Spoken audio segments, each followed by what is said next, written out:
পিতা, পুত্র এবং পবিত্র আত্মার নামে। আমিন। খ্রিস্টে আমার প্রিয় ভাই ও বোনেরা, একবার একজন সরল গ্রামের মহিলা একজন পুরোহিতকে বলেছিলেন, পিতা, আমি মহান প্রার্থনা জানি না, কিন্তু প্রতিদিন সকালে আমি ঈশ্বরকে বলি, আজ আমি তোমার। তুমি যা ইচ্ছা আমার সাথে করো। এটাই কি যথেষ্ট? তার গোপন, দৈনিক হ্যাঁ মেরির হৃদয়ের খুব কাছাকাছি। আজ আমরা মেরির পবিত্র ধারণা উদযাপন করি।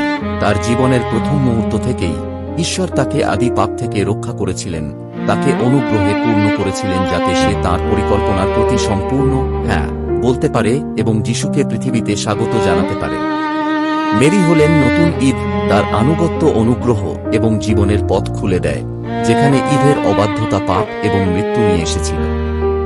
বাপ্তিস্মের মাধ্যমে আমরা আদি পাপ থেকে ধৌত হই এবং অনুগ্রহ লাভ করি, যদিও আমরা এখনও সংগ্রাম করি এবং স্বীকারোক্তি এবং করুণার প্রয়োজন হয়।